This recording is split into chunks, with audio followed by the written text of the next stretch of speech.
Hello, and thank you guys for joining. Today we're going to be covering my C6 DPS build of Mona Megistus. Throughout all of I've been playing since basically the beginning. I've recently gotten Constellation 6 Mona, and I've had some ideas on how to build her and what I was going to do, but I just had to actually get it, and it just happened when it happened. I have at least Constellation 1 and every other standard banner character, and I still do not have the luck. So even though I have a little bit of pride in this, it always comes with a little bit of salt because I still don't have the luck. But nevertheless, we're gonna jump right into it. Remember to like, comment, subscribe. Let me know what kind of builds you guys run with your Mona, and let's get started. So we've got a decent little split here. 60 crit rate, 152 crit damage. I didn't go insanely hard, because I build so many characters, it's hard to get every character optimized to be some wild numbers. So it's decent enough. I'm still not happy with it. It's pretty alright numbers. Next up for her weapon, we have the Widsith R5, which helps out with a lot. It gets a decent amount of attack, crit damage, and all three of the effects that could come up are pretty damn useful. Increasing attack, increasing elemental damage, even increasing elemental mastery in certain team builds is very handy, especially since Mona is she's really good with reactions and whatnot. For her artifacts, we have 4-piece Nymph's Dream. Now, when this artifact came out a couple of versions ago, I was thinking it'd be pretty good on Child, Candace, whatever, and then or Ayato, and then I was like, you know what, this would be pretty fun in a DPS Mona, but the dream started forming, but it wasn't quite there yet, because one of her constellations, when you do her normal attacks, it randomly would do a charge attack, and it's free, and then you get a boost if you run around. It works out. You just have to get C6 Mona. It's a lot. So I guess we'll look at the numbers. This one's not too crazy. I think I got a better one we might be able to exchange that for. This is pretty decent. Oh, we went with energy recharge for the sands because she still benefits a lot from energy recharge. Spamming her burst as much as possible, even it just makes you do more damage. There's no reason not to. Hydro damage cup on set, but garbage, dude. And pretty solid hat here. And then of course we have the C6. I want to physically go over all of these. Oh yeah, here's C2. So when you do a normal attack, one of the you'll randomly get a charge attack in there just for free. It doesn't consume any stamina or nothing. It's just a free charge attack. When you attack an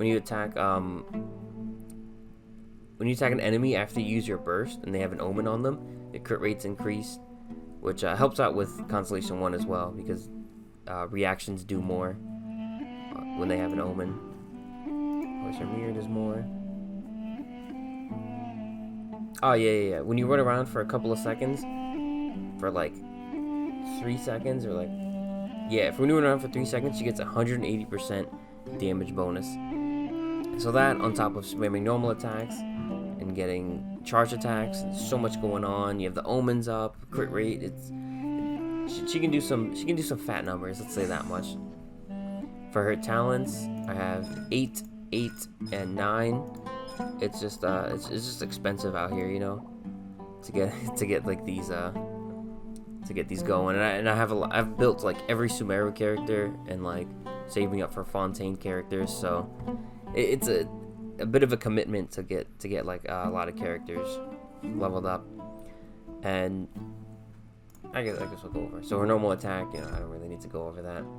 Her skill is that she leaves a little phantom, and it just look like damage over time, and it takes enemy aggro, and then it blows up at the end.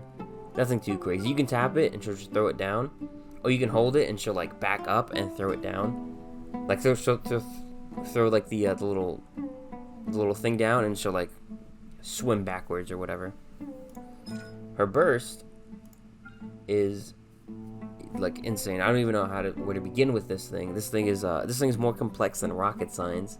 I think you can get a group of the top graduates at Harvard to try and figure this out. And I don't even think they'll know what's going on. I think if you ask Hoyoverse themselves how Mona's burst works, I think even they'll get confused. Nah, it's not that confusing. It used to be, though. It used to be confusing back in the day. But basically, she just, within like an area of effect, she locks everyone into like these like bubble kind of things.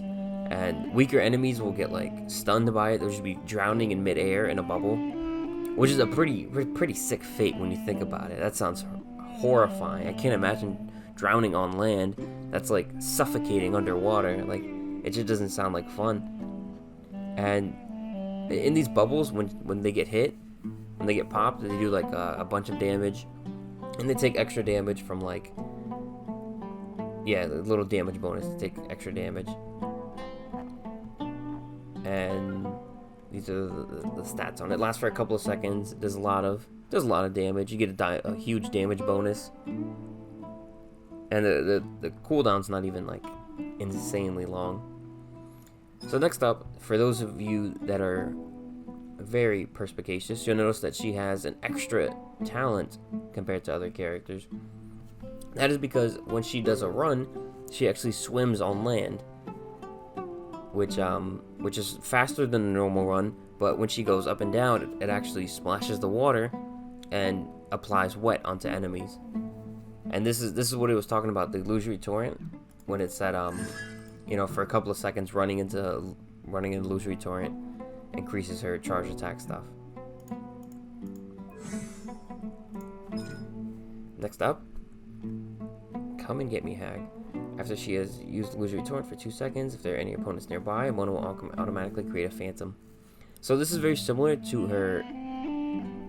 Yeah, it even like says it. It's like very similar to like her skill, but like when you run around and an enemy pops up or enemies around, it'll just automatically just spawn a little version of the skill, and it does less damage, but it still draws aggro and whatnot.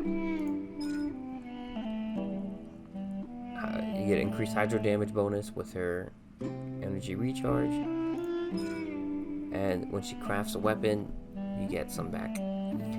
So she gets a huge bonus she gets a hydro damage bonus from her energy recharge, and having more energy recharge, you get to spam her burst more often. And then things like running around and increasing her charge attack, and like spamming normal attacks with the nymph set will increase the amount of stacks you have, which will increase attack and hydro damage bonus. So you keep doing all these things. So you have all these things to build up your damage and attack bonuses and what. Oh, and the Widsith as well, switching to her from other characters. And then just like spamming normal attacks or charge attacks, and then getting some free charge attacks, getting some super powered charge attacks. That's basically how it goes, and it's a very fun build. Running around in the little illusory torrent in the heat of battle, just swimming around where enemies, they're stunned. Like, where did you go? She's like a magician. It's a really interesting playstyle. It gives a lot of life to Mona, because the Mona playstyle before then was throw down burst and then switch to DPS and vaporize or whatever. So it gives her a lot of life as a character, and it's a lot more fun, and you get to actually like use your Mona more, as opposed to just like switching when you want to throw down her burst and that's it. So yeah, that is gonna be it for this video. Thank you guys for watching. Let me know what you guys think of my build showcase. Let me know how ways I can improve or make it better, different things I should try out, maybe even a different weapon. It's like I have a couple of different catalysts, but it's like, man, the Widsith is just so goated, bro. I just love it too much. So yeah, thank you guys for watching. Take care, and be sure to check out some of my other videos, my tier list and my build showcases, and thank you guys for watching.